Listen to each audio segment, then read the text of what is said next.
Euzu billahi mineşşeytanirracim. Bismillahirrahmanirrahim. Elhamdülillahi rabbil alamin.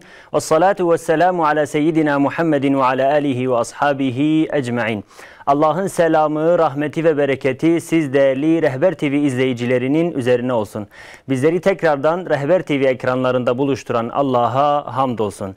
Yeni bir fıkıh ve hayat programıyla çok değerli İttihadül Ulema Yönetim Kurulu üyesi Molla Abdülkuddus Yalçın Seydam ile birlikte her perşembe olduğu gibi bugün de huzurlarınızdayız. Kıymetli Seydam, öncelikle hoş geldiniz. Nasılsınız? Hoş bulduk. İyi misiniz? Allah razı olsun. Elhamdülillah. Allah'a şükür iyiyiz. Allah iyilik versin. Eyvallah. Müsaadeniz varsa Seydam, ilk sorumuzla başlayabiliriz. Zayıflamak için mide küçültme ameliyatı yapmak caiz midir? Zayıflamak için? Evet. Fazla kilo almamak için mide küçültme ameliyatı yapmak caiz midir? Yani ben böyle bir şeyle ilk karşılaşıyorum ama normalde zayıflamak için ille de midenin küçültmesi ve ameliyat yapılmasına gerek yok. Evet. İslam'da oruç tutmak diye bir şey var. Yani bir insan mesela oruç tutarsa ve yemeğini azaltırsa ve sünnet-i seniyeye göre eğer az yemek yerse midesinin bir kısmını sünnet-i seniyeye göre 3'e ayırıp bir kısmını yemeğe, bir kısmını suya, bir kısmını da nefese ayırırsa zaten insan kilolardan kilolardan kurtulur. Yani bu şekilde ameliyat yapmak şüpheli bir şeydir. Kanaatimce yani yapılmaması gereken bir durumdur. Çünkü zayıflamak için yapılacak çok şey vardır. Meşru olan, kesin. Hatta sünnet olan. Hem mesela zayıflamaya çalışırsın hem de sünneti kazanırsın, sevap kazanırsın. Bir ibadet olur. Mesela oruç tutmak, yemeği azaltmak, sünnet-i seniyeye uymak en güzelidir. Yani kalkıp mesela bir cerahat yapmak, bedene zarar vermek, yani bunun caiz olmadığını düşünüyorum ama kesin değil tabi. Fakat hani vücuda zarar vermek bir şeydir, yani zarar vermek gibi bir şeydir. Çünkü ameliyat yapmak ayrıyeten bazı riskleri vardır ameliyat etmenin. Dolayısıyla bunu yapmamak gerekir. Peki Seydam, müsaadenizle 2 telefonumuz var. Canlı yayınımıza Şırnak'tan bağlanan bir izleyicimiz var. Hoş geldiniz yayınımıza. Teşekkür ederim. Buyurun. Hocam sorum, resmi nikahta bir boşanma olursa imam nikahı iptal oluyor mu? Peki, başka sorunuz var mıydı? O iptal oluyorsa acaba o bayan evlenebilir mi? Peki, hocamıza, Seydam'ıza soralım inşallah. Oldu, teşekkür ederim. Allah'a emanet olun, Şırnak'a selamlar. İstanbul'dan bir izleyicimiz telefon hattımızda. Buyurun. Selamünaleyküm. Aleyküm selam ve rahmetullahi ve berekatuhu. Hoş geldiniz. Hoş bulduk. Allah razı olsun. Eyvallah. Buyurun. Ben soracaktım da gusül abdesti tam olarak sırasıyla nasıl oluyor? Gusül abdesti tam olarak nasıl alınır? Sırasıyla böyle. Peki. Seydam'ıza soralım inşallah. Tamam, Var mıydı başka sorunuz? Allah'a emanet olun. Selametle inşallah. Seydam, izleyicimizin sorusu resmi nikah ile ilgili. Eğer resmi nikah iptal edilirse dini nikah da düşer mi, düşmez mi? Eğer düşüyorsa bu kadın başka bir erkekle evlenebilir mi? Eğer eşler ikisi de kendi rızasıyla mahkemeye başvururlarsa ve bunun neticesinde hakim de boşamayı gerçekleştirirse, evet, ve erkek de kendi rızasıyla imzasını atarsa bu bir talak gider. Tabi imzasını attığı zaman eğer 3 talakı kastetmemişse, ki çoğunlukla zaten o talak kastedilmez, yani bir talak gider. Bir talak gittiği gibi bu boşanma gerçekleşir. Yani bu şer'an de bunlar boşanmış olur. Ancak 2 talakları var. Buna talak-ı rac'i denir. Yani o erkeğin geri dönme hakkı var. Çünkü 2 talakı daha duruyor. İddet zamanı bitmeden önce, iddet de mesela adet gören kadınlarda 3 adet görmeyle sınırlandırılmıştır. 3 adeti görmeden önce bu erkek eğer hanımını tekrar kendi nikahına geri mesela aldım diye hanımımı tekrar nikahıma geri alıyorum diye bir söz söylerse o zaman nikah devam eder. 2 talakla devam ederler. Ama yok eğer böyle bir söz söylemezse bu 3 adeti görünceye kadar kadın başka birisiyle zaten evlenemez. 3 adet gördükten sonra yani iddeti bittikten sonra artık o kadın başka birisiyle evlenebilir. Yani eğer bu erkek onu tekrar kendi nikahına geri almazsa o kadın başka birisiyle evlenebilir. Peki Selam. İzmir'e bağlanıyoruz şimdi de. Buyurun, hoş geldiniz. Telefon hattımızda. Selamünaleyküm. Aleykümselam ve rahmetullahi ve berekatuhu. Hocam hayırlı akşamlar. Seydan da ellerinden öpüyorum. Estağfurullah. Hayırlı akşamlar. Buyurun. Hocam bu Bitcoin bir arkadaşla konuşuyorduk öyle Seyda'yı da görünce dedik bir sorumuzu soralım. Bu Bitcoin para yatırmak hükmü nedir? Caiz midir? Değil midir? Onu öğrenmek istiyoruz.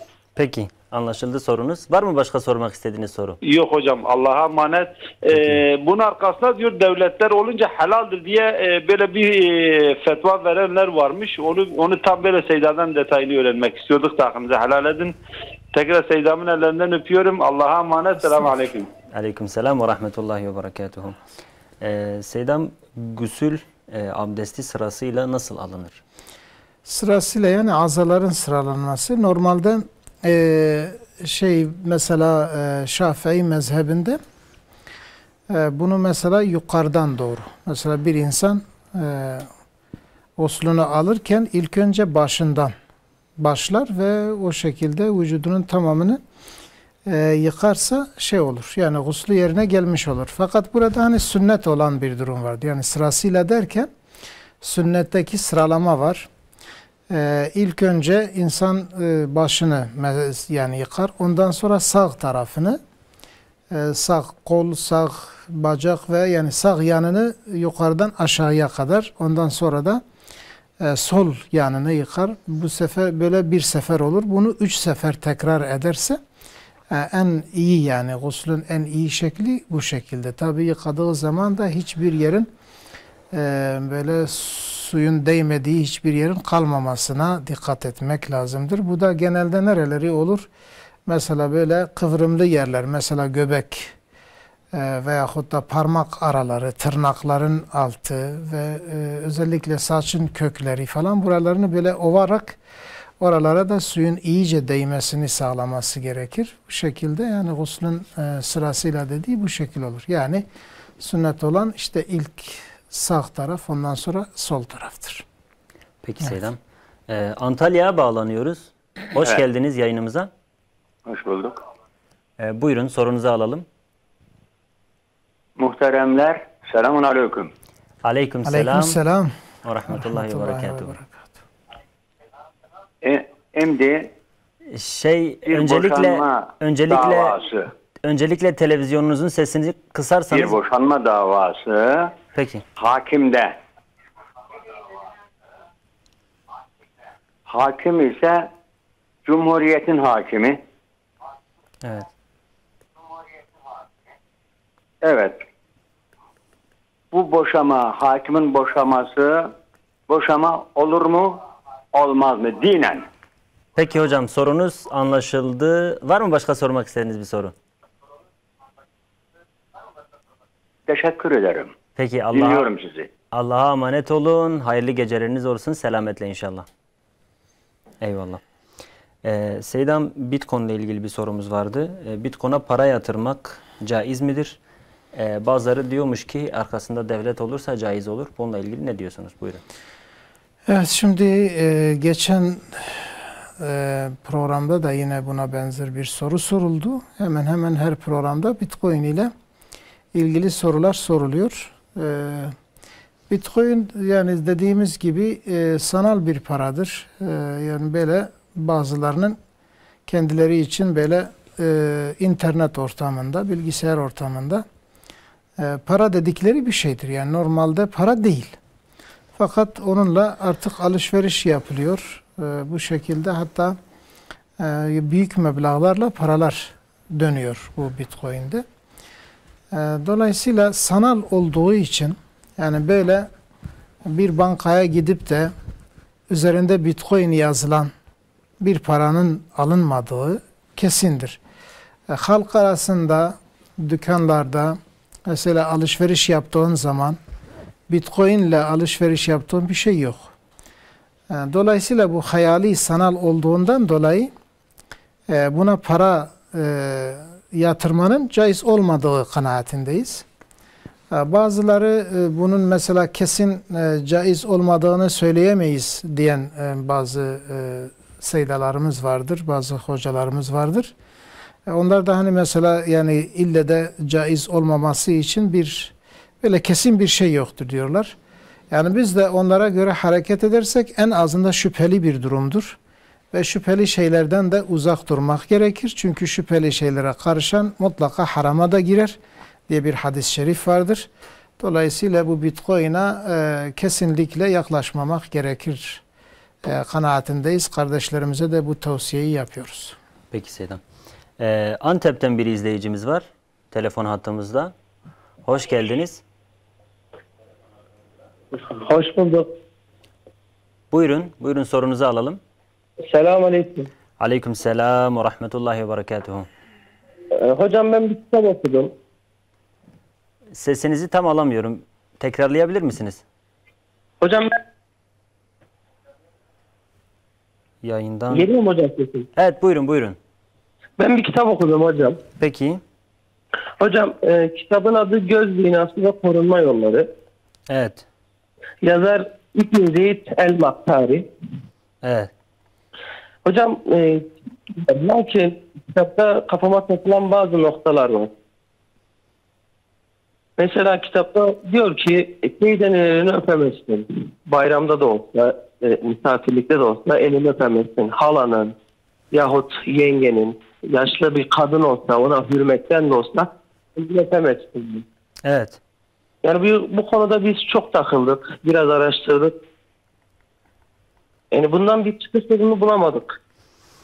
Sorunuz şu şekilde. Yaşlı kişilerin örneğin yengemiz bile olsa ellerini öpmek caiz midir? Kitapta caiz olmadığını söylüyor. Bununla ilgili Seydamıza sormak istiyorsunuz değil mi? Evet. Hala, teyze. Peki Seydamıza soralım inşallah. Tamam hocam. Allah'a emanet olun. Batman'dan bir izleyicimiz telefon hattımızda. Hoş geldiniz. Selamünaleyküm hocam. Aleyküm. Aleykümselam ve rahmetullahi ve berekatuhu. Hocamın elinde öperim inşallah. Teşekkür ediyoruz. Hocam benim bir sorum vardı. Elbette buyurun. Tilavet secdesi bir de şükür secdesi. Abdestsiz yapabilir miyiz? Peki Bazen Kur'an biliyoruz hocam, hocalarımız Kur'an okuyor. Biz de yanlarında oturuyoruz. Kur'an biliyoruz. Tilavet secdesi geliyor. Hani o esnada abdestsiz. Acaba abdestsiz yapabilir miyiz o secdeyi? Peki. Bir de şükür secdesini.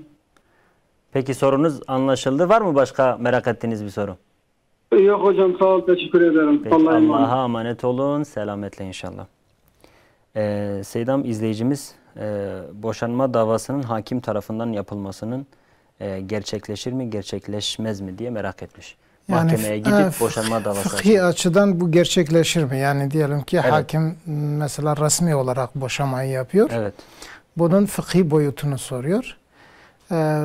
Şeyin başında da bir soru gelmişti. Onda zaten seyircilerimiz eğer baştan takip etmişlerse tekrar tabii bu seyircimizin de sorusu üzerine söylemek gerekirse şimdi orada önemli olan eşlerin durumlarıdır. Eğer mesela diyelim ki kadın bu davayı götürmüş hakime ama erkek istemiyor. Şey de yapıyor mesela, hakim ne yapıyor? Mesela hakim karar veriyor kadının isteği üzerine. O kararı veriyor ve boşamayı gerçekleştiriyor ama erkek diyor ki hayır, ben boşamıyorum. Eğer mesela orada imza atmama gibi bir imkanı varsa imzayı atmasın. imzayı atmasa zaten gerçekleşmez. Yok eğer zorla diyelim ki devletin gücüyle, askerin, polisin gücüyle eğer mecburen sen bu imzayı atmak zorundasın diye zorlarlarsa, zorla imza attırırlarsa o şey olmaz. Yani fıkhen o boşanma gerçekleşmez. Resmi olarak gerçekleşse dahi fıkhen o gerçekleşmez. Yok eğer mesela her ne kadar isteksizce de olsa gitmişse fakat imzayı atıyorsa, hiçbir zorlama olmadan imza atarsa o imza kabul etmektir. Yani bir nevi hakim diyor ki sizi ayırıyorum, boşuyorum, sen bu boşamayı kabul ediyor musun? O da evet diyor. Yani evet dediği zaman dolayısıyla boşama gerçekleşir. Yani o hakimin takvalı olup olmaması pek bir şeyi değiştirmez. Yani hakim değil başka bir adam olsa dahi yine aynı durum aynıdır. Önemli olan yani eşlerin durumudur. Eğer eşler gönül rızasıyla o imzayı atarlarsa bunu kim yaparsa da o talak gerçekleşir. Ve dediğimiz gibi bir talak gider. 2 talak kalır. Peki Seydam. İzleyicimiz bir kitap okuduğunu söyledi. Göz zinası ve korunma yolları diye. Kitapta yenge, hala, teyze gibi kişilerin yaşlı olmaları durumunda ellerinin öpülemeyeceği, caiz olmadığını söylemiş. Bununla ilgili ne dersiniz Seydam? Evet. Şimdi yengenin durumu ayrı, hala ve teyze ayrıdır. Şimdi hala ile teyze ile ebediyen nikah haramdır. Nikah haram olduğu için yani elleri kolaylıkla öpülebilir. Bunda herhangi bir sakınca olmaz. Fakat yenge durumu değişiktir. Yenge hani nikahı ebediyen haram olan değil. Yani dolayısıyla yaşlı dahi olsa ellerine dokunmamak iyidir. Ama eğer şey ise mesela kadın çok yaşlı ise bu da genç ise ve onu annesi gibi görüyorsa orada yani o elini tuttuğu zaman öptüğü zaman herhangi bir şehvi bir durum da meydana gelmezse yani burada kerahetle birlikte yine haram değildir. Bu şunu düşünüyorum yani o kitapta tabi bilmiyorum ben o kitabı okumadım tam ifadeler nedir? Yalnız şu var mesela bir kadının elini tuttuğun zaman eğer şehvet duygularını harekete geçiriyorsa bu en yakının dahi olsa haramdır. Belki o Müslüman kitapta onu kastetmiştir yani. Bunu söylemiş yoksa teyze ile hala bunlar mahremlerdir yani bunlar anne hükmündedir. Bunların mesela ellerini tutmak, öpmek ki yaşlı oldukları zaman bu şey değil yani orada bir haramlık söz konusu değil fıkhen. Yani maksat eğer şehevi durum meydana gelirse o zaten haramdır. Fakat değilse normalde teyze hala kesinlikle onlar caizdir. Yenge ise yengenin elini tutmamak daha iyidir. Orada çünkü insan emin değildir. Peki Seydam. Van'dan bizleri arayan bir izleyicimiz telefon hattımızda. Buyurun. Selamun Aleyküm. Aleyküm selam ve rahmetullahi ve berekatuhu. Eyvallah. Hoş geldiniz. Hoş bulduk hocam. Hocamıza bir sorum olacaktı. Buyurun. Hocam Allah insanları yaratmadan önce meleklerine diyor ki ben yeryüzünde bir halk yaratacağım, bir mahlukat yaratacağım. Melekler ise ey Allah'ım diyor sen yaratacaksın, halkı yaratacağım mahlukatlar sana karşı bozgunculuk yapacaklar, sana karşı çıkacaklar. Benim sorum ise melekler bunu nereden biliyor? Peki Seydam'ıza soralım inşallah. Eyvallah Allah razı olsun. Var mı merak ettiğiniz başka soru? Allah razı olsun. Teşekkür ederim. Peki Allah'a emanet olun. Selametle inşallah. Antep'ten bir izleyicimiz telefon attığımızda. Buyurun. Selamun Aleyküm. Aleyküm selam ve rahmetullahi ve berekatuhu. Bir sorum var. Buyurun. Bazı hocalar kıyametin alametleri var. Kadınlar dışarıda çok olacak. Yani içeride olmuyorlar. Yani bu günah mı acaba? Tamam da kıyametin alametidir acaba. Yani dışarıya çıktığı zaman günah mı yoksa öyle bir alamet mi? Peki sorunuz anlaşıldı. Seydam'ıza soralım inşallah. Tamam. Allah'a emanet olun. Selametle.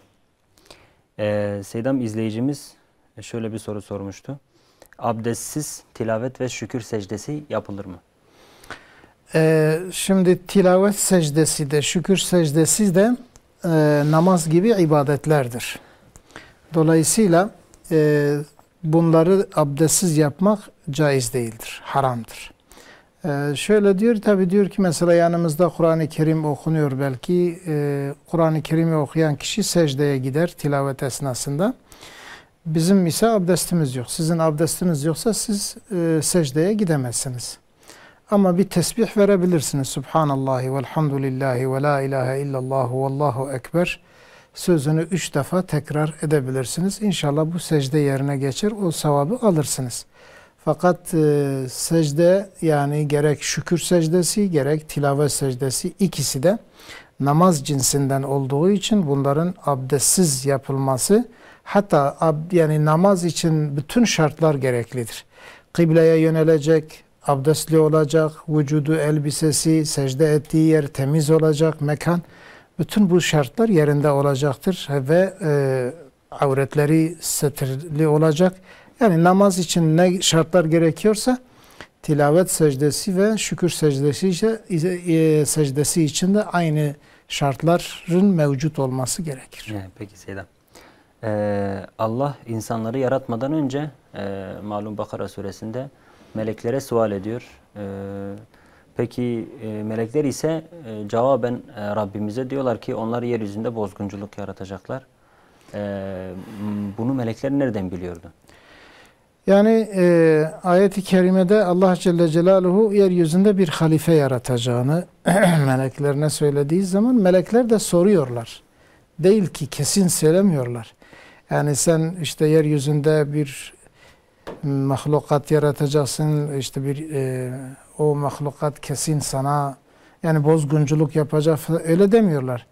Böyle birini mi yaratacaksın, yani bozgunculuk yapacak birisini mi yaratacaksın ya Rabbi diye soruyorlar. Yani hikmetini soruyorlar. Acaba nasıl bir mahluk olacak diye soruyorlar. Yani nereden biliyorlar, tahmin ediyorlar ki bu bozgunculuk şeyini? Onu tabii ki Allah bilir. Yani biz onun hikmetini tam bilemeyiz. Yalnız bazı rivayetler vardır ki yani Hazreti Adem'den önce de bir mahluk vardı yeryüzünde. Onlar bozgunculuk yaptılar. Allah Celle Celaluhu emir verdi meleklere. O bozgunculuk yapan o mahlukatı, hatta cinler cinsinden bir mahluk olduğu söyleniyor. Ve melekler onları cezalandırdı. Kimisini öldürdü, kimisini işte başka bir yere sevk etti. Allah Celle Celaluhu bir halife yaratacağım dediği zaman melekler işte acaba bunlara benzer bir mahluk mu olacak diye sormuşlardır. Bazı rivayetler böyle de vardır. Tabii yani sıhhat derecesi o Allah bilir. Gerçeğini Allah bilir. Ve melekler gerçekten niçin bunu sormuşlar? Onu yine de Allah'a havale etmek lazım. Bu kadar şeylerin peşine de düşmemek gerekir. Belki de Rabbimiz onlara söylemiştir. Yani onlar dünyaya gelecekler ve şöyle olacak. Onlar da soru olarak niye yaratıyorsun? Yani Allah bilir. Öyle de olabilir. Evet. Peki Seyyidem. İzleyicimizin sorusu kıyamet alametlerinden bir tanesi de öyle duymuş, öyle söylenmişler ona. Kadınların dışarı çok çıkmasıymış. Yani kadınların dışarı çıkmaması mı gerekiyor? Yani ölçüsü ne olması lazım?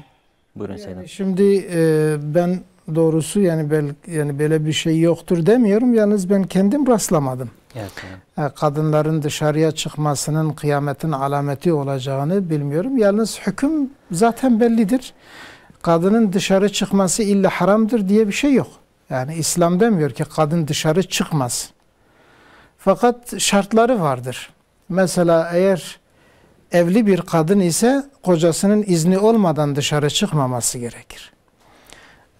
Evli değilse mesela genç bir kız ise babasının izni olmadan, velisinin izni olmadan dışarı çıkmaması gerekir. Yani hani normalde bir kadının en sağlam yeri, koruma yeri evidir. Evden çıkmaması iyidir.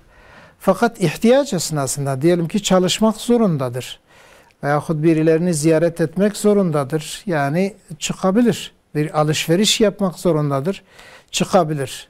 Hatta mezarlığa da gidebilir. Yani camiye gidebilir. Kur'an kursuna gidebilir. Kadın ille de dışarı çıkmaz diye İslam öyle bir sınır getirmiyor. Fakat çıktığı zaman fitneye sebebiyet vermeyecek şekilde. Mesela güzel koku sürünmeyecek. Ondan sonra yüzünü açtığı zaman da yüzüyle oynayacak şekilde erkeklerin dikkatini çekecek elbiseler, kıyafetler falan. Onlar ki mesela tesettürlü bir şekilde İslami adab çerçevesinde giyinirse o zaman kadın dışarı çıkabilir. Hani konuşma tarzıdır, yürüme tarzıdır. Bütün bunlara yani İslami adab dediğimiz zaman o bellidir. İslami adab çerçevesinde eğer hareket ederse, giyinirse kadının dışarı çıkmasında herhangi bir beis yoktur. Fakat şu var, hani olabilir yani kadınlar çok dışarı çıkacak. Belki de günümüzde mesela genelde dışarı çıkan kadınların kıyafetleri uygun değil. Genelde fitneye müsait ve hatta mesela konuşma tarzlarıyla, cilveleriyle, hareketleriyle, giyinişleriyle gençleri ve erkekleri gerçekten tesir altına bırakacak şekilde o şekilde çıkıyorlar. Evet. Ve bir de gerçekten çok sayıda yani dışarı belki erkeklerin kaç katı kadınlar vardır. Gerek ki hatta alışveriş merkezlerinde, caddelerde, sokaklarda, her yerde var. Yani olabilir ki böyle bir hadis-i şerifte olabilir ama ben kendim böyle bir hadise rastlamadım. Peki. Fakat dediğim gibi yani hüküm ise bellidir. Yani çıkamaz diye bir şey yok. Fakat çıktığı zaman o adab çerçevesinde çıkarsa sakıncası olmaz. Peki Seyyidem. 2 telefonumuz var. İstanbul'dan bir izleyicimiz telefon hattımızda. Buyurun, hoş geldiniz. Alo. Sesiniz geliyor, buyurun. Selamünaleyküm hocam. Aleykümselam ve rahmetullahi ve berekatuhu. O zaman ellerini öperim. Estağfurullah, Allah razı olsun. Hocam bir sorum olacaktı. Daha doğrusu 2 sorum olacaktı. Hocamıza da. Buyurun. Hocam bir kadın erkek 3 sene veya 2,5 sene birbirine aynı evde yaşamasalar, ayrı kalsalar dinen nikah düşer mi?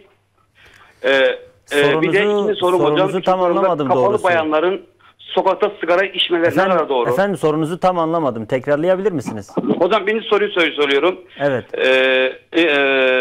Kadınla erkeğin 2 sene veya 3 sene ayrı evde yaşarsa hani boşanma davalar devam ediyor. Peki. Ama ayrı evde yaşıyor. Dinen nikah düşüyor mu? Peki. İkinci soru, kapalı bayanlar bunu özellikle yapıyor. Herkesin ailesi var. Kapalı bayanların sokakta sigara içmesi, erkeklerin gözünün bakarak sigara içmesi ne kadar doğru?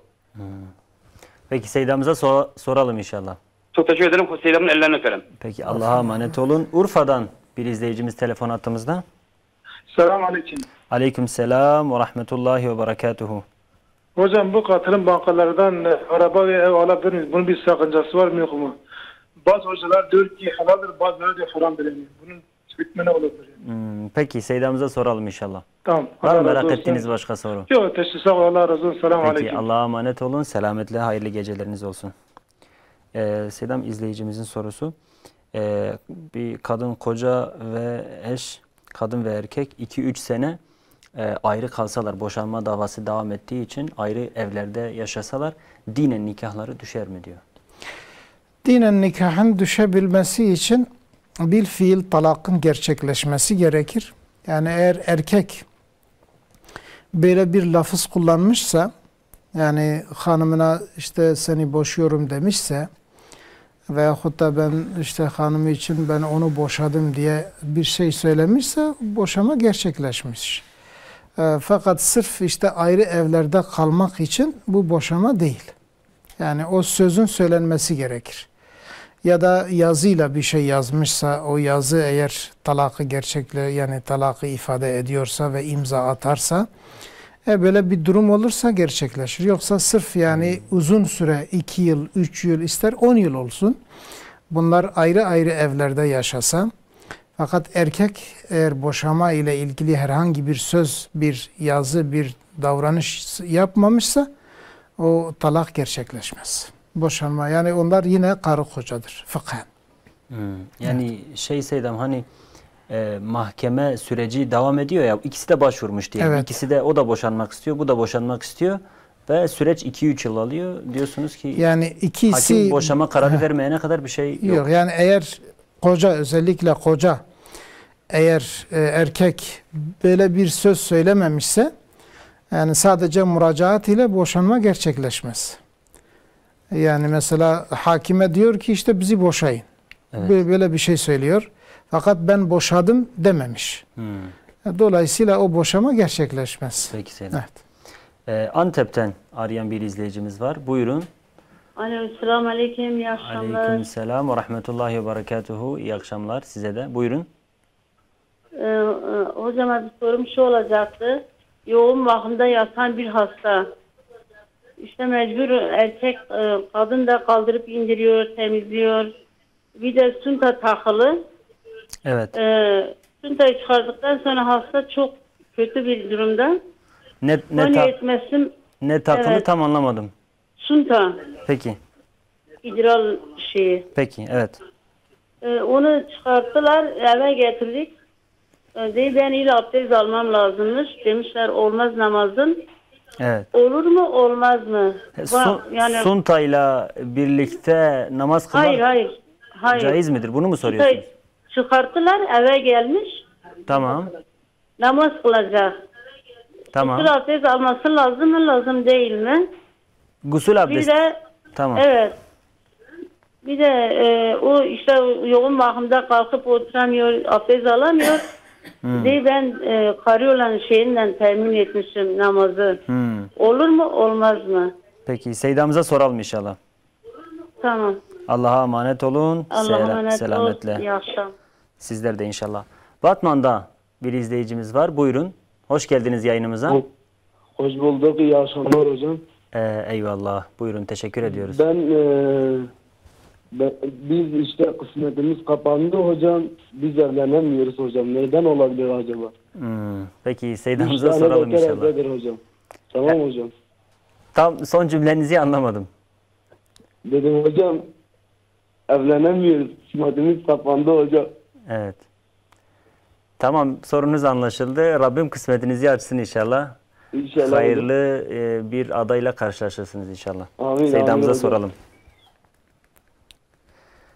Seydam izleyicimizin sorusu şu şekildeydi. Özellikle kapalı kadınlar için bunu sordu. Kapalı kadınların sigara içmesi açık alanlarda ne diyorsunuz Seydam?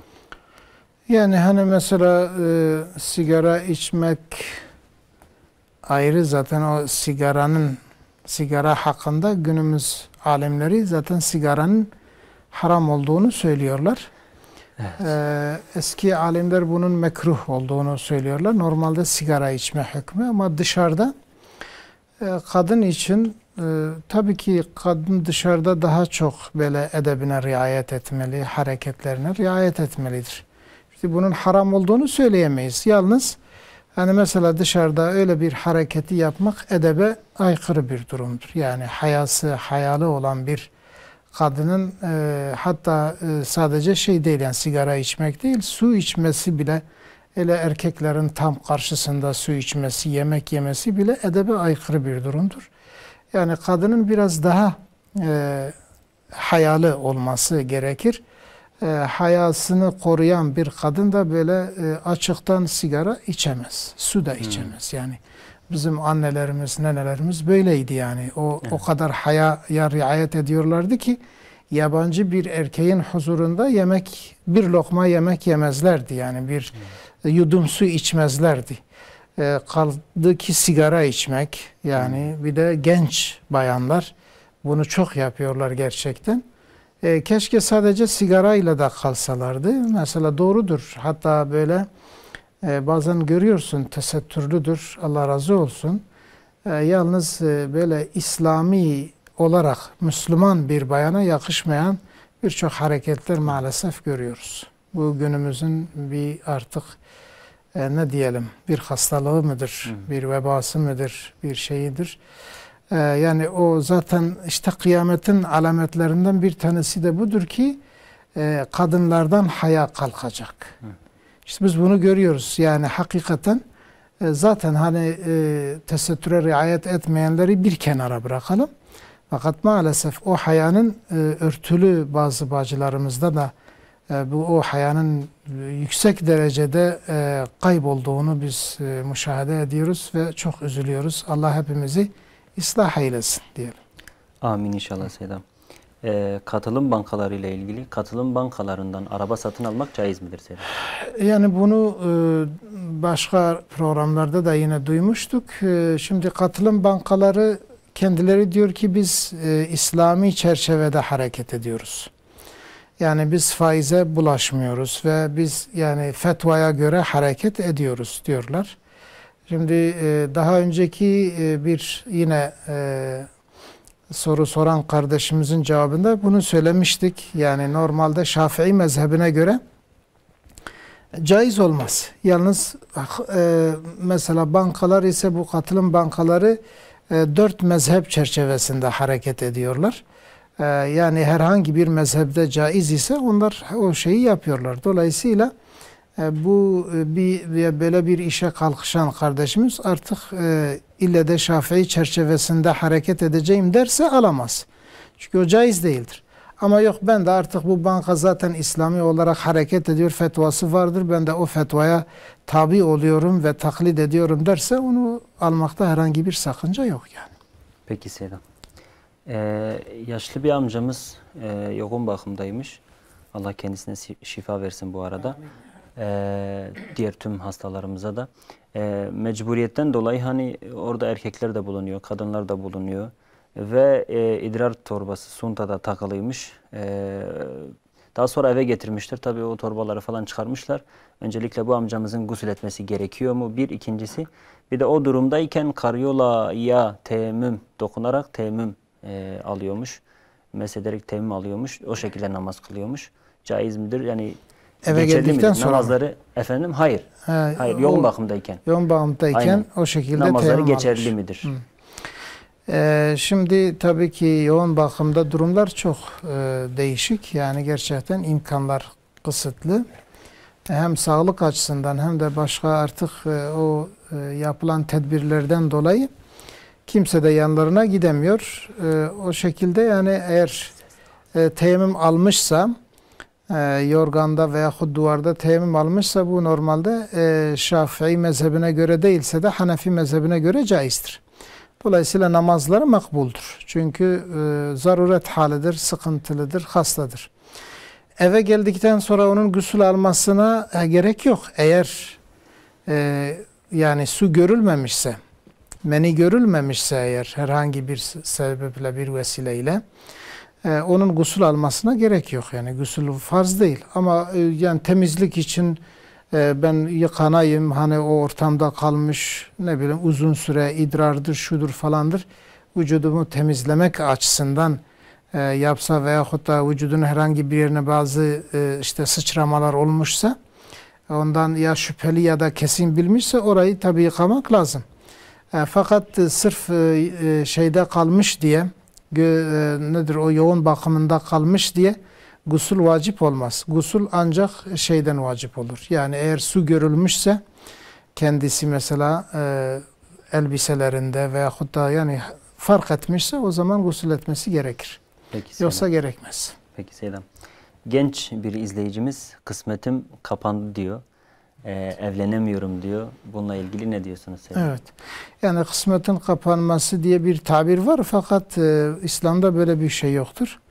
Allah'ın takdiridir. Allah Celle Celaluhu belki onu o şekilde imtihan eder veya zamanı gelmemiştir.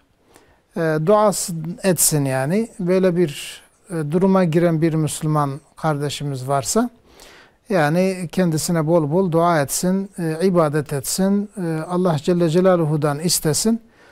İnşallah Allah Celle Celaluhu ona uygun, layık birisini gönderecektir. Yoksa kısmetim kapanmış ve o şekilde umutsuzluğa kapılmak doğru olmaz. Böyle bir düşünceye girmesin.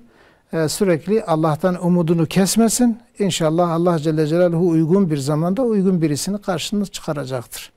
Biz de dua ediyoruz. Allah Celle Celaluhu en kısa zamanda ona en güzel bir eşi nasip etsin.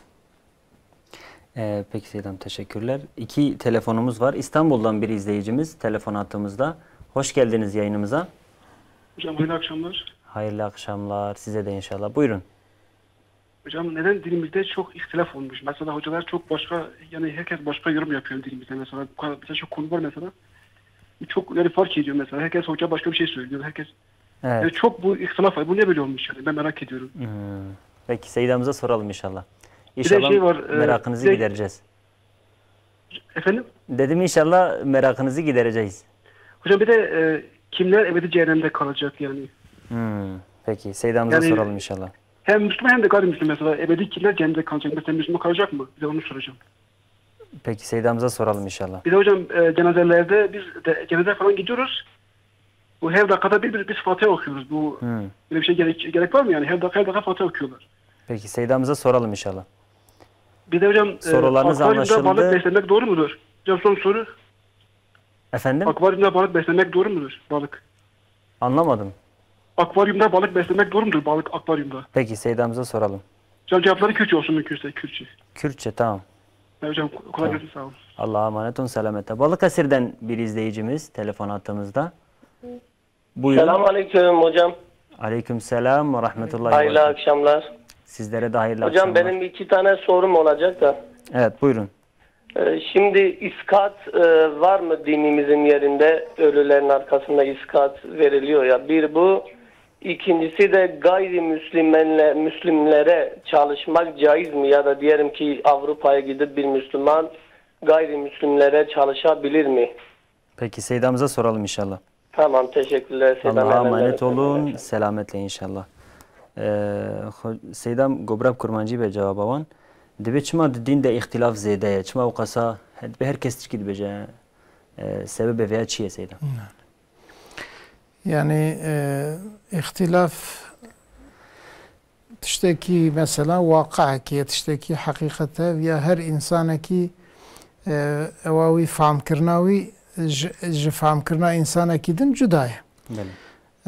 Yani ihtilaf dedi şekli ihtilaf yani ihtilafa ku rahmet heye o ihtilafa ku mesela dibe nekhoşi o yani zararı ev ihtilaf şey heye ve ihtilafa imama ku de mezheba de hakkı şekli ibadet u şart u şurut evanda ku ihtilaf kirne veya yani rahmetekiye lavra de mezhebe ki de vakta tangayı çedbe insan taklida mezhebe ki dinedike o durda şkora rahate bu şekli iş hoş demeşe ve ihtilafa zarar etine fakat ihtilafa ku mesela insan bibin neyare hevdu o mesela pişta xo bidin hevke ihtilafa iro ku yani خودیه مشربا کش هفدو عاجز بنو به هفرا خبر ندنو د علیه هفدا خبر بدنو اویا مثلا او ایدی ج نزانی و ج تابعیتا نفسه و ج حتی ج تأثیر پلان غیری مسلمان کت حق مسلمانا دکن مسلمانا برا هفدو ددن جوان پلان و اوینا چید به یعنی نیاری اسلامی دخوازن مسلمانا برا هفدو بدن یعنی اختلافا ایرو کد نوا مسلمانا دهیه پروی جه پیلان و حیله و دسیسه دجمنا چیبونه مسلمان جی هایوان جوانتنه و کتنه وی اختلافه وقتا که مسلمان خوب قرآن و سنت و بگرن شخو عقیده ما یکه و شخو باوریا ما یکه و پیغمبر ما علیه الصلاة والسلام یکه آدمینه چه دم اختلاف مذاهبا او جیش خو هاتیه حل کرنه ایدی مذهب هفدور هر مذهب جی وان چار مذهب اسلامی هاتنه قبول کرنه کس دور ده نابه نیاره هفدو یعنی نیارتیه که آنها اختلافا که وی برای ما بحث که از باورم که بحثا اختلافا ایرو زمان مد که او جی پروی جنیار یعنی جنیار اسلامی کتیه نوامه و مسلمان جی معلسف گلکی وان جوی پیلانا هانه را مغلوب بونه و بوی شکلی به هف کتنه و مدام هیا هیویامش خدا عز و جل هیا کمس خدا عز و جل جاره کدنه امتا اسلامی بگهینه هفدو و وی اختلافا هاج نوا امت راکه حسکرون و محبت دوساوی دینه انشاءالله عمل سروی قاسی بخبتن و دعا جی بکن خدا عز و جل انشاءالله و روژه که وها نشانی مبتن İnşallah. Müsaadenizle 2 telefonumuz var Seydam Ankara'dan. Ankara'dan bir izleyicimiz telefon attığımızda. Buyurun, hoş geldiniz yayınımıza. Hoş bulduk. Şimdi başta hocama selam söylüyorum. Aleykümselam. Ve bizim için dua istiyorum. Kendi aile fertlerim için. Allah yardımcımız olsun. Sizin de yardımcınız olsun. Allah razı olsun. İkincisi de benim yeğenim kaçmış. Onlar da mehir istiyorlar. Kaçan bir insana mehir düşer mi? Peki Seyda'mıza soralım inşallah. Var mı başka merak ettiğiniz soru? Yok, teşekkür ederim. Peki. Allah'a emanet olun inşallah selametle. Mardin'den bir izleyicimiz var telefon hattımızda. Buyurun, hoş geldiniz. Yayında mısınız acaba? Galiba düşmüş. Seydam, disab kurmancı mı devam kın? Persigo acaba eve ki ebedi cehenneme de bimine? Ebedi cehenneme de insane ku müşrikin bavariya wan bixudatine yani insane gayri müslim. Cevap kurt ve miharın aray. Cevaba meşga kurte yani jgayri insane ku kafirin eko hema baqasi zerraki ji iman pera hebe ev ya cezaya xo pişti ku bikşine Xuda azze ve celle ve viş cennet cehenneme derx. Fakat eko kat imana vitine be tamamil ser küfre mirbe awan insana yani küfre ve içine udbe birabe be ev ya ve ebediyen cehenneme de be yani kısme kafira ve ebedi cehenneme de bin le kısme mümina musulmana çıkas günahı wan mezin beji pişti ku cezayı günahı xo kişandın ewana ve Xuda azze ve celle wan cennete de cehenneme derxe yani bahawe ku me ji kitab ve sünnet fهم kiriye o xodlerine ulema İslam ji ku jimara rehberti kirne bir şekli. Peki Seydam. Akida ehli sünnet ve cemaat. Seydam izleyicimiz Kürtçe sormuştu. Kürtçe cevap istemişti. Da akvaryumede merv masiya khudike caize ya ne caize? Yani mahsi ku dnava cami del maletin khudi kirne ve uy havze vaniş cami küçetkin o te de mahsiya khudi tkin şu mahsiye küçükken her mahsi jite de belki khudi kirne wan zahmete wan küçükken bu hatire revşe bu hatire ku insan pe sabra khobine ev jî dişbehn ve kevan çvike muhabbet ku yani insan qafasa da wan khudi tkin yani gori İslam'e zarara wan tne yani karın şuratı da khudi bikin bi şartı kulwan khuditiye bikin tedi eziyetine binin avawan da giştken ve yaxud hava da dinwan eme wan da dinwan zamanı var vaqta ku yani lwan binaran o ne be sebebi ku mesela hak ve hukuk ji hunda bibin canaji henek ji hevdu deşinin de malede naxasımj bo çvika tedi deru dore xo canak da harminin canad be sebebi pefçune de malede yani ne be sebebi pefçune ne be sebebi hındabuna hak ve hukuka furudata yani xudi kirnawan da zirartine insanı naxasım ek daim de hundur dene vek naxoşa vek mesela van insanı ku hapsa dene wana jwanra yani vek havi sabraki tşnabe yani zirara ve tnafaqan. Peki Seydam. İki telefonumuz var. Van'dan bir izleyicimiz. Buyurun, hoş geldiniz yayınımıza. Hoş bulduk. Hayırlı akşamlar. Sizlere de hayırlı akşamlar. Size hocama teşekkür ediyorum. Çok güzel bilgilendiriyorsunuz. Sorum şu olacaktı. Buyurun. İmamlar arasındaki sendika olayı, sendikalaşma olayı caiz midir?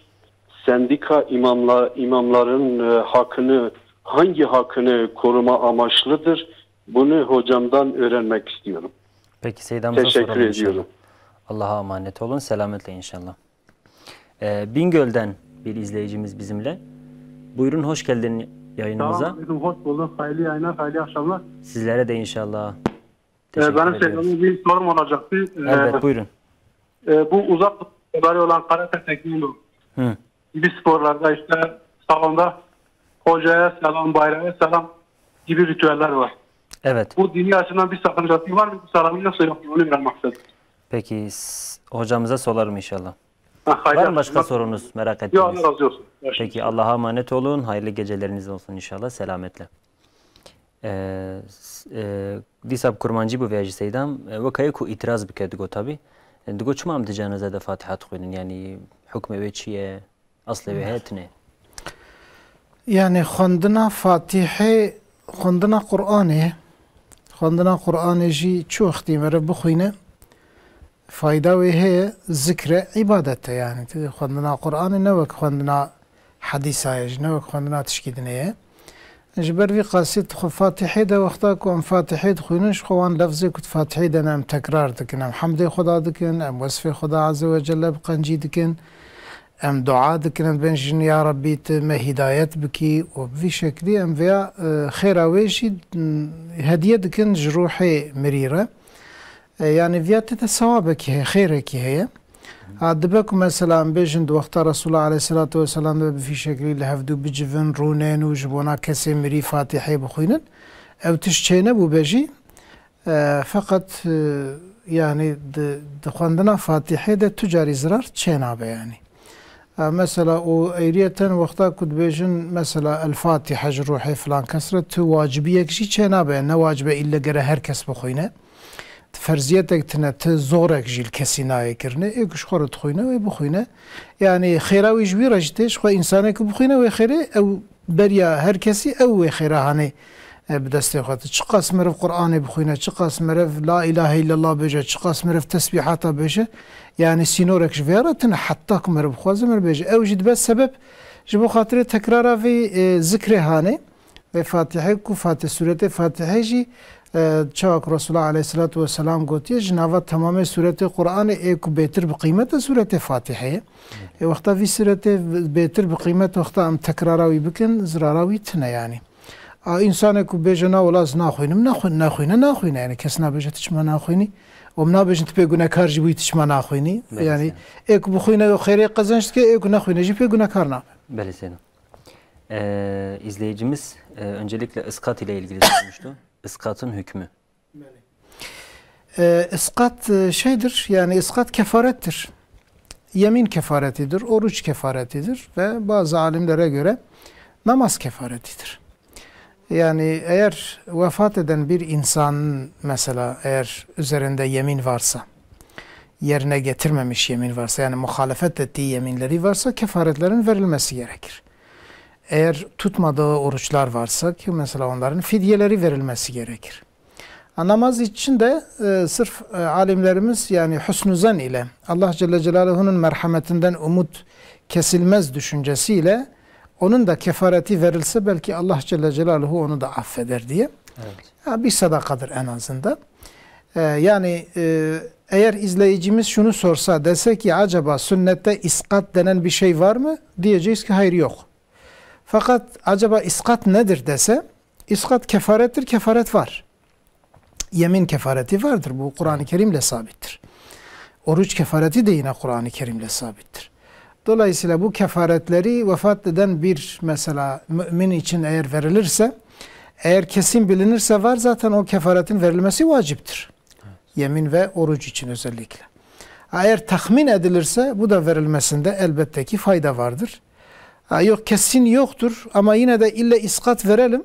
Şart değil yani iskat vermeye gerek yok. Sadaka verebilirsiniz o zaman.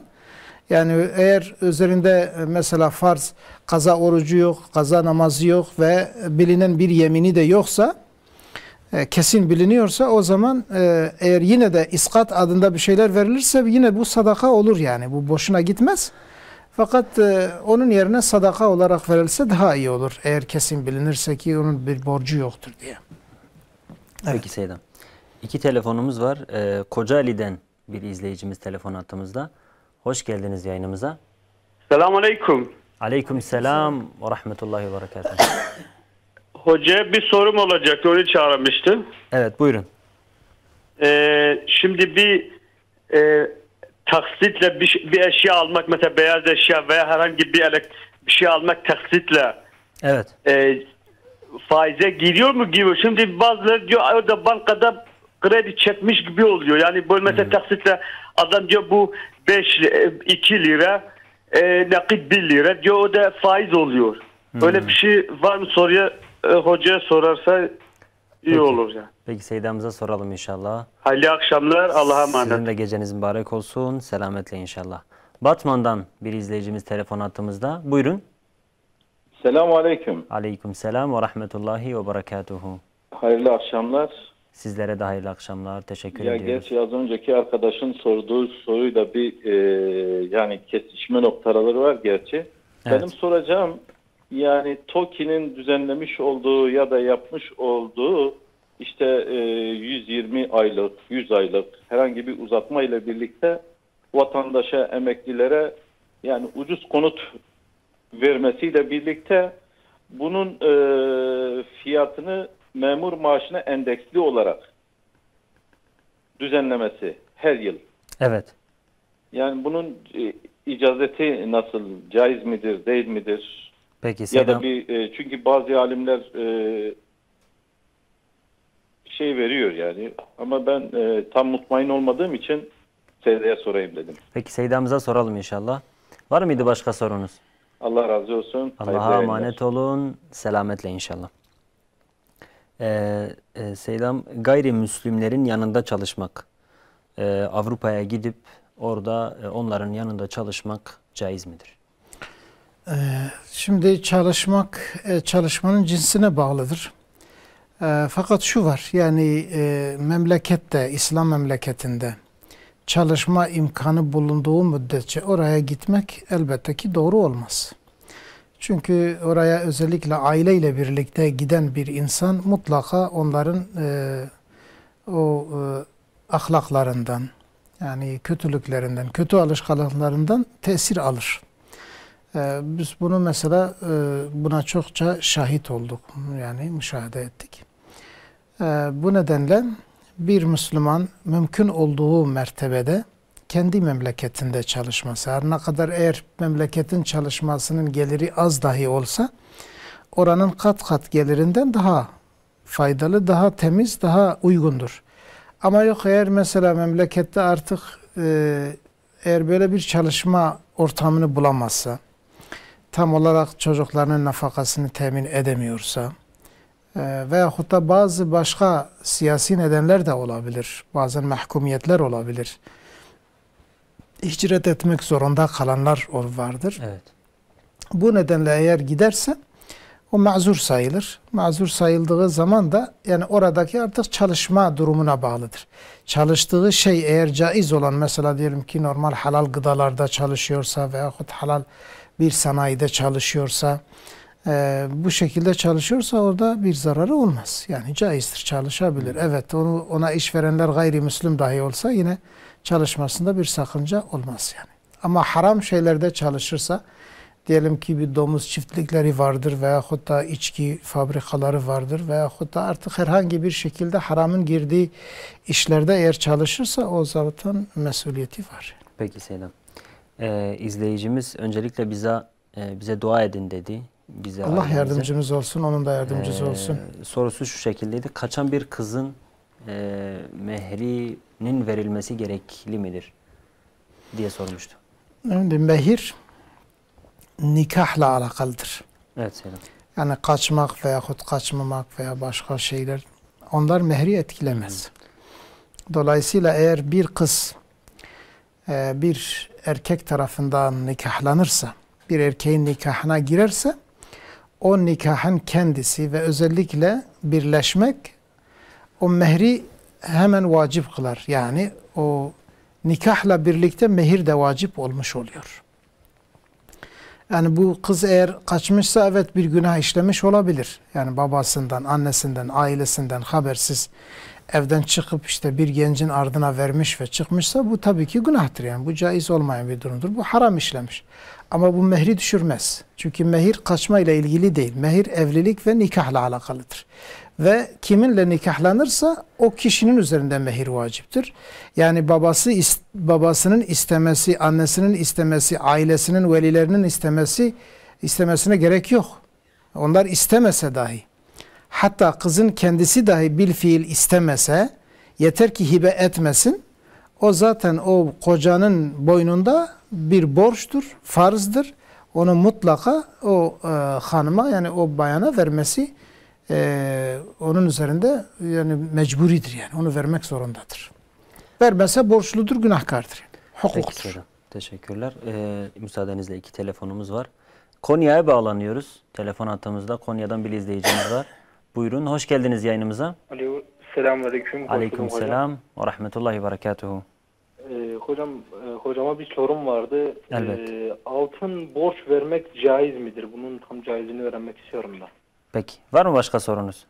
Başka sorum yok. Çok teşekkür ederim. Allah'a emanet olun, selametle. Ağrı'ya bağlanıyoruz. Ağrı'dan bir izleyicimiz. Selamun aleyküm. Aleyküm selam ve rahmetullah. Seyda mübarek ahire. Eva insanı yani hene kene nefis alırken bilmem duyun yani bilmem emniyeti ahmantı kırameti bana hene duyun eva yani ebne haşite rahiye elti heye yani cennav eva teşekkürse heye de poru ve yani der nekhinden merze vere nefis kerine teşekkür heye. Peki emiz Seyda pırsın inşallah. Vakitin savale ve hene? Ne خودی شیلی بینه چون آنجا غیبی خودی زانه و تکرامتی وان هنه اونا صوبان yani millet قابل پرستینن. Peki. Millet Seyda. Emaneti Huda bin. Emaneti Huda. Seydam izleyicimiz şöyle sormuştu. İmamlar arasındaki sendikalar için imamların yani bu sendikalar imamların hangi haklarını koruyor ki? Böyle bir sendikalar var. Bunlara katılmak caiz midir? Ne diyorsunuz bu konuda? Evet. Yani sendika bu Türkiye'nin bir gerçeğidir. Evet. Bir de şu var, hani imamlar da memur statüsündedirler. Evet Seydam. Dolayısıyla yani bazen gerçekten ihtiyaç olur. Şöyle bir örnek verebiliriz. Mesela günümüzde genelde imamlar sözleşmelidir. Onlara kadrolar verilmiyor. Evet. Yani eğer mesela sendikalar, duyduğum kadarıyla bazı sendikalar, bu imam sendikaları bu sözleşmeli imamlara kadronun verilmesi üzerinde çalışmalar yapıyorlar. Dolayısıyla sendikalarda böyle artık Türkiye'nin de verdiği bir haktır, bir hukuktur. Yine bazı kanunlar çerçevesinde bu şeyleri yapıyorlar. Eğer bu sendikalar şimdi eğer gayrimeşru şeylere girerlerse, bazı insanların hak hukukuna tecavüz ederlerse veyahut yani haksız bazı kazançlar elde ederlerse o zaten hangi sendika olursa olsun bu bir haramdır, yani caiz değildir. Ama yok mesela bir memurun, bir imamın durumunun daha iyi olmasına vesile olurlarsa, ki günümüzde mesela biliyoruz, evet Diyanet mesela Diyanet'te de bazen böyle ihtiyaçlar olur. Çünkü bazı ne diyelim yani niyeti iyi olmayan bazı insanlar var veyahut da bazı ihmaller var. Bu sendikalar da bu ihmallere karşı bazı mücadeleler yapıyorlar ve hak hukukun gerçekleşmesi için çalışmalar yapıyorlar. Dolayısıyla burada herhangi bir yani normal sırf sendikadır diye caiz değildir imamlar için. Böyle bir hüküm yoktur, yani böyle bir hüküm söylemek mümkün değil. Peki yani. Seydam. Uzak doğu sporları, karate, tekvando gibi sporlarda hocaya selam vermek var. Bayrağa selam vermek var. Bu caiz midir? Yani onların istilahına göre eğer o selam vermek yani sırf selam ise eğer, yani o selam zararı yok. Fakat bazen hani eğer bu bir nevi bir insanı kutsama. Yok Seydam, hani musabakadan önce şöyle selamlaşıyorlar ya da bir şekilde selamlaşıyorlar. Evet, yani saygı. Bir nevi istilahlarıdır o. Evet. Yani o istilahlarında bir şey yok, yani zararı yoktur. Hı hı. Peki Seydam. Taksitle bir şey almak caiz midir? Faize girer mi? Evet. Şimdi bu eskiden beri var olan bir şeydir. Yani taksit demek aslında bir nevi vade ile bir şey almak. Vade farkı yani. Vade iledir. Evet. Farkı şudur. Mesela belki eskiden bir şey ya tamamen peşin verilirdi ya tamamen bir vadeye bırakılırdı. Borç. Günümüzde o vade biraz aylara bölünmüştür. Hı hı. Tabii ki bunun fiyatı ile peşin olanın fiyatı aynı olmaz. Evet. Ve normalde bu faiz de değildir. Yani faize girmez. Bu caiz bir durumdur. Hı. Fıkıh kitaplarında da geçerlidir. Ama şu var. Yani caiz olmayan durum şu. Mesela adam gidiyor soruyor. Diyor ki işte mesela bu tasın fiyatı, mesela peşin fiyatı 10 liradır ama taksitli fiyatı 12 liradır. Evet. Böyle iki fiyatı söylüyor. Müşteri de ne yapacak? Birisini tercih edecek.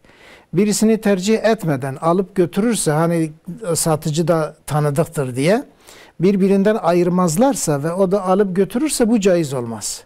Fiyatları birbirinden ayırt edecek. Taksitli mi alıyorsun, peşin mi alıyorsun? Kararını ver. Eğer müşteri dese ki tamam ben kararımı verdim, ben bunu taksitle alıyorum derse, ve o taksitli fiyat tabii ki biraz daha fazla olursa bu caizdir, haktır. Yani böyle faize girmez, harama girmez. Yani izleyicimizin merak ettiği nokta vade farkıyla faiz arasında nasıl bir fark var? Şimdi faiz şu. Faiz mesela para karşılığında paradır. Evet. Yani mesela parayı alıyorsun, bir kişiden borç para alıyorsun ve 10 lira alıyorsun, 11 lira vereceksin, o faizdir.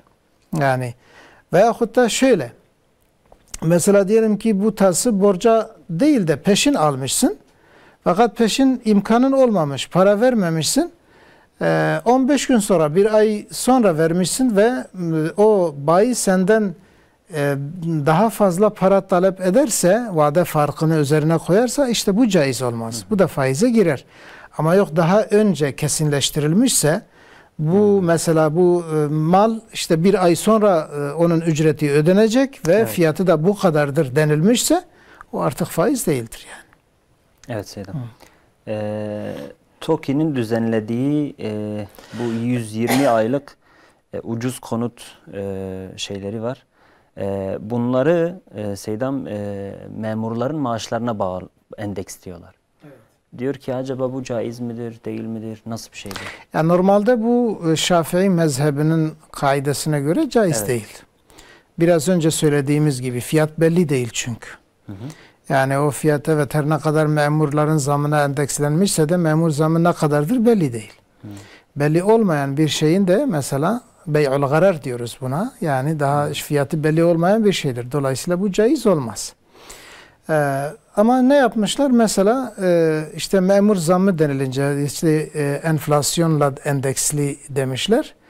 Bu da işte bazı alimler tarafından fetvası şu şekilde verilmiş. Yani hani ev konut olduğu için hem ihtiyaçtır hem de mesela İmam Ebu Yusuf'un bir görüşü var. Mesela mesela şeyin vadesi geçigince mesela orada bir değer kaybı olur. O değer kaybı kadar geri alınır. Yani işte onun o fetvası üzerine bazı alimler bu TOKİ için de mesela fetva vermişlerdir. Evet.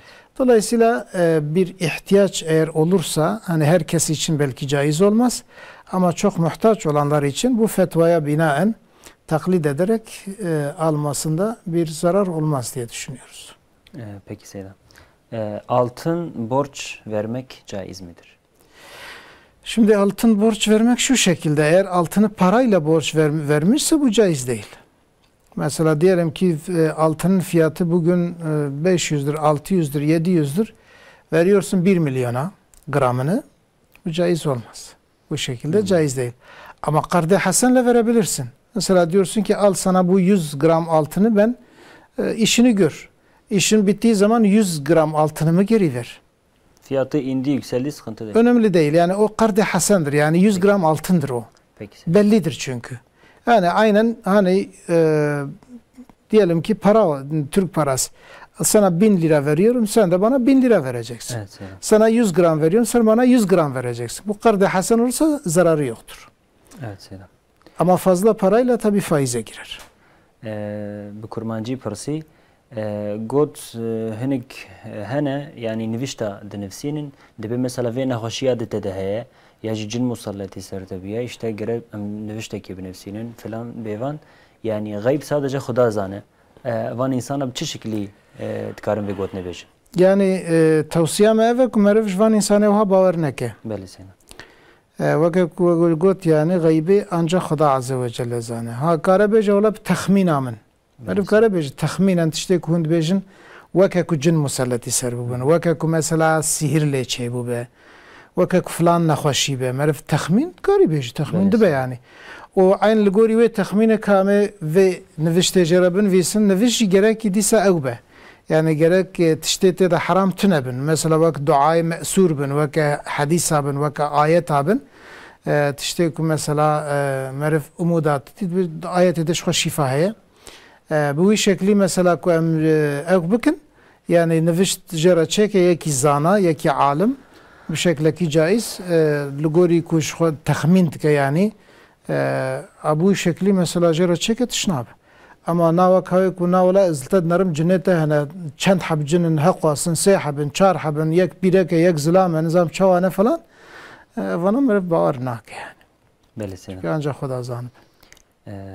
Bu soruyla birlikte programımızın da sonuna geldik Seydam. Son olarak söylemek istediğiniz bir şey var mı? İzleyicilerimizden dua talep ediyoruz. Bize dua etsinler. Biz de onlara duacıyız. Allah Celle Celaluhu bütün Müslümanları bütün kötülüklerden, afetlerden, hastalıklardan muhafaza buyursun. Ve özellikle de tekrar etmek istediğim şu konu vardır. Çocuklarımızın üzerinde duralım. Terbiyeleri üzerinde duralım. Ve haramlardan mümkün mertebe uzak duralım. Allah Celle Celaluhu hepimize yardımcı olsun bu konuda, muvaffak eylesin. Peki Seydam, bizleri de sizlere çok teşekkür ediyoruz. Rabbim sizlerden de razı olsun inşallah. Allah razı olsun. Haftaya aynı saatte tekrar buluşmak dileğiyle Allah'a emanet olun. Esselamu Aleyküm ve Rahmetullahi ve Berekatuhu.